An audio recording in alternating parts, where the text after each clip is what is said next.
Alright, here I'm showing off this my cousin's Hoover wind tunnel PowerDrive pet. Bagless cyclonic upright vacuum. My cousin has had this since it was brand new. It was part of the wedding gift that they got when he got married. And so far, based on the condition of this machine, it looks like it's only had been used maybe once or twice based on his usage. But of course, I've obviously used this as well. So it's practically brand new, pretty much. So my cousin came to me and asked what I would recommend for him and his wife to get for basically just, for a small 2-bedroom apartment, something with pets, and just something with low maintenance cost. Honestly, it's not just my cousin, but basically, whenever someone would ask me what's a good first vacuum to use for their first place, honestly, this is something that comes into mind. So first of all, it's on a low budget, around the $200 price range. I've seen these either go low or high, depending on where you get this at.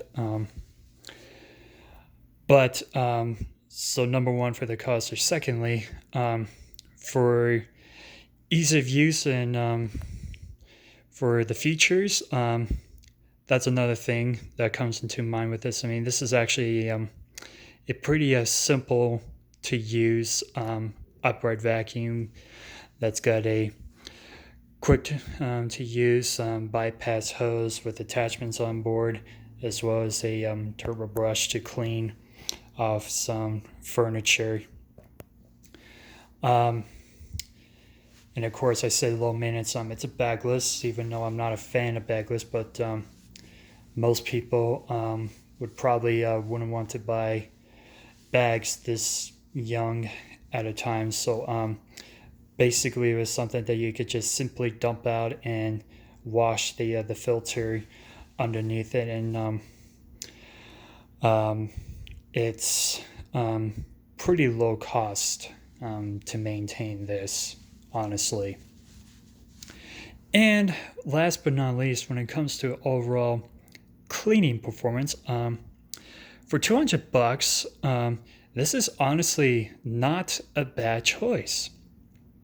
Now, this is pretty similar compared to most vacuums that are around this price range, especially to those that compete really hard against this, like Shark and even Dyson as well. Even though Dyson's a more expensive brand, but I would definitely include Dyson in its comparison because it's pretty similar to this.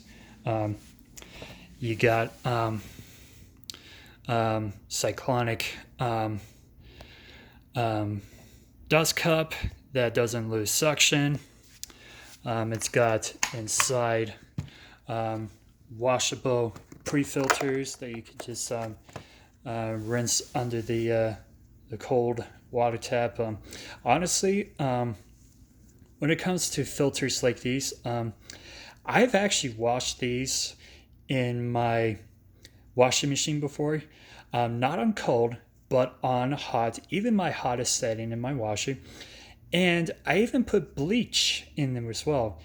I've done that multiple times, not just with Hoover, but also with Dyson, or basically any bagless vacuum with a filter similar to this. I've never had any problems whatsoever in it, and I think it cleans better than rinsing this under the tap as well. So, anyways, so back to the topic.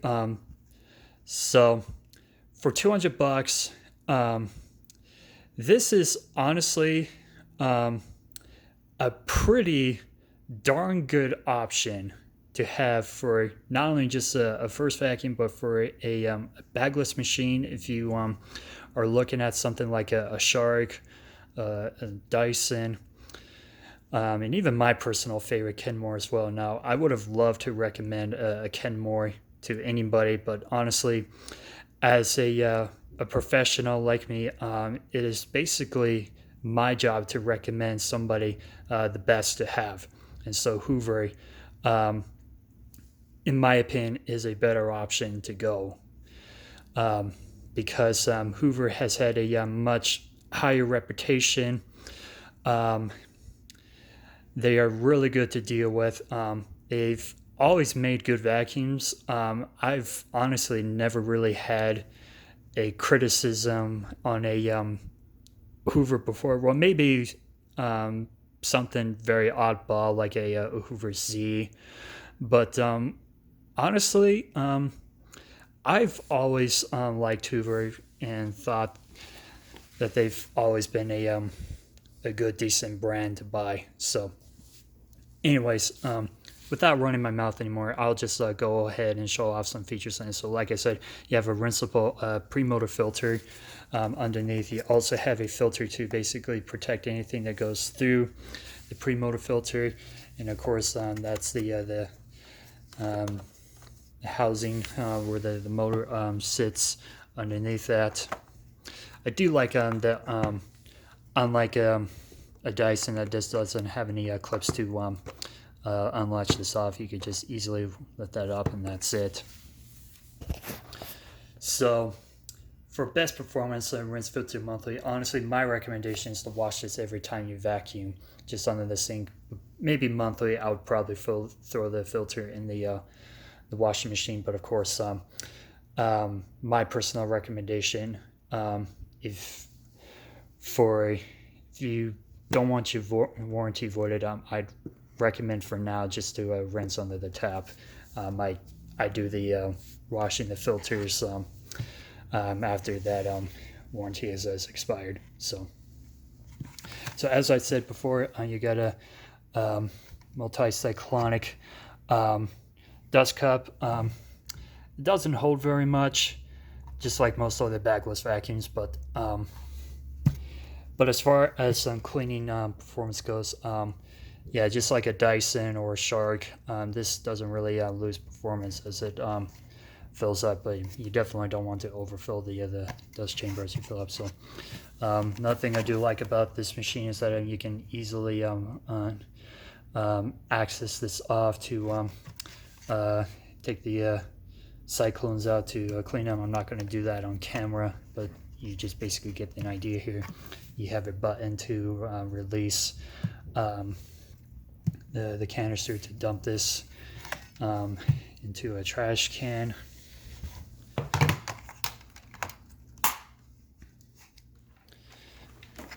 On the side here, you got your normal standard power switch with the brush roll on and off. So basically this is a dual motor upright vacuum, one for the suction motor and one for the brush roll. As I said before, this is a bypass machine design, so you do have your onboard hose, and it's also got a suction relief valve right here, which is either it can be used as your height adjuster on the carpet, or basically a adjuster to not drag on any types of delicate things like furniture, curtains, what have you. And it's a stretch hose that you can take out right here, and you can go get the hose out here to about probably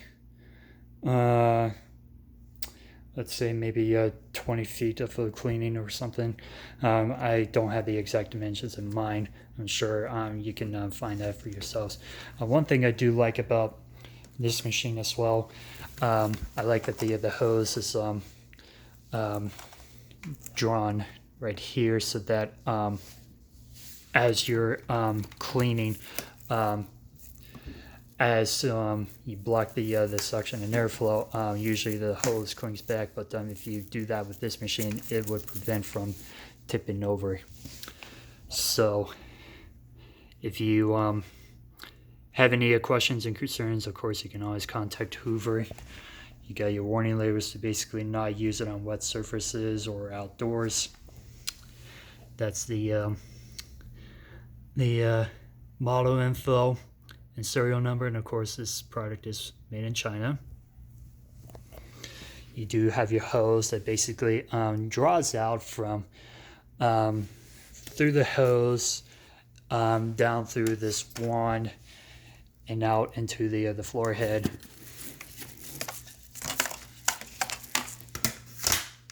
And of course you can take the wand off if you like as well, which of course I'll definitely do that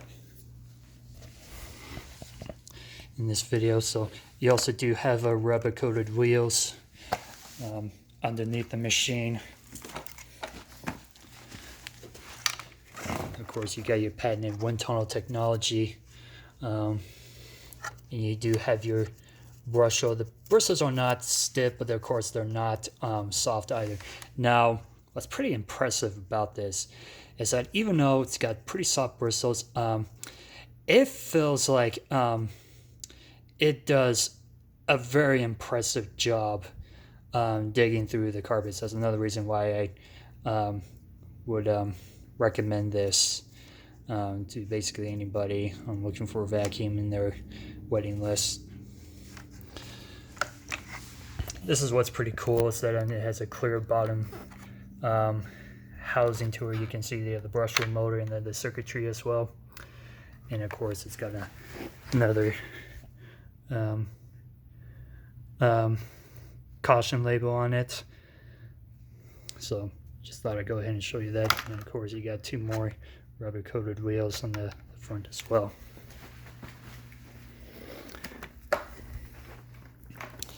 You can easily access to the cord and take off right here. The cord's not very long, but for the price range on this, it's pretty exceptional.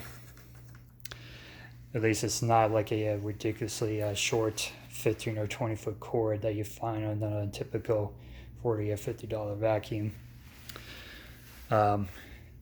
You do have a couple of attachments on board. This is the Crevice Tool.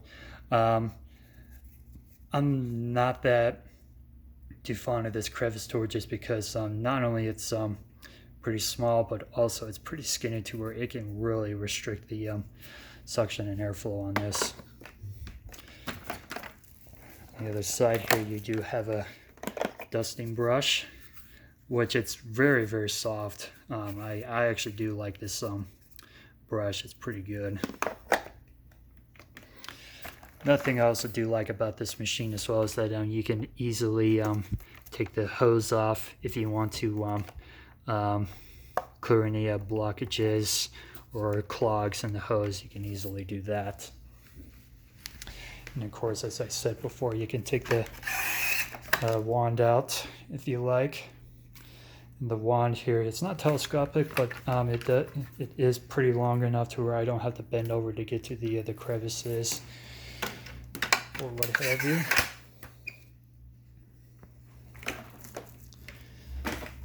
And this is the turbo brush that comes in this fancy Hoover bag right here.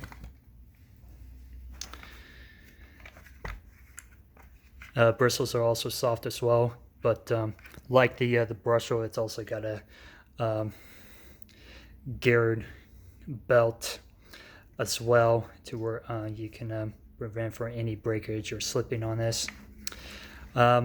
This actually does do a fine job. It does bog down quite a bit if you're not too careful. That's one of the reasons I would recommend using the suction gauge to reduce the bogging down on this.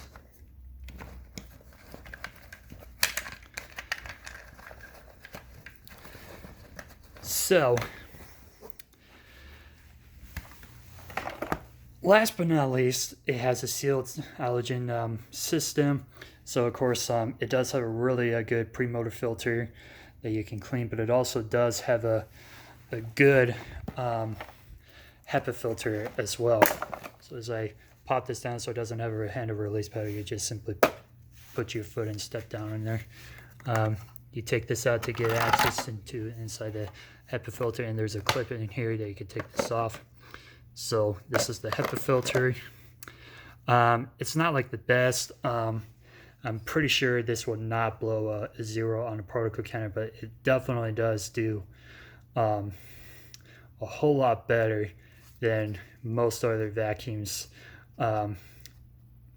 in this price range. At least from my personal testing, I find that this does good at filtering.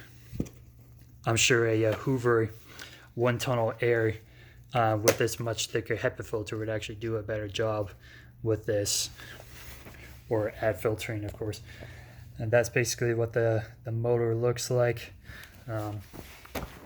If you can kind of see, it's inside of here. It does have a decent suction motor. I mean, it's not the best. Of course, it's not meant to last on the machine, but of course, unlike Shark, you can easily order a new motor at this time. If the motor ever does go bad, you can just simply replace that. So overall, I really do like this vacuum, and honestly though, for the price on this, it feels like this should be costed a little more than what they're asking. As I said before, sometimes I see these go up in $200. I honestly could see this being retailed a little more than $200. But like I said, by how well this does, by decently how well these are built and how well these work, I am honestly very impressed with this machine. And like I said, this is pretty much my go-to machine for anybody, like my cousin looking for a first vacuum for their place, for something on low maintenance cost. And so, yeah. Anyways, without further ado, I will go ahead and give a quick demonstration with this machine. So, anyways,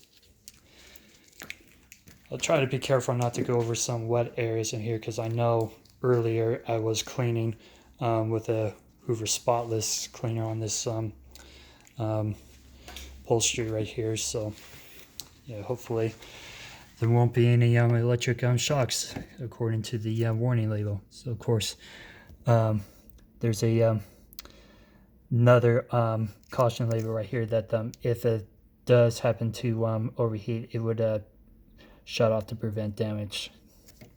So anyways, let's go ahead and kick this on. You do have dual LED headlights, so they will turn on when I switch this on here.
brushless shuts off when it's in upright position. We flip the switch right here. Now, you should be able to clean bare floors with this no problem with the brushless off.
Thanks for watching and hope you enjoyed.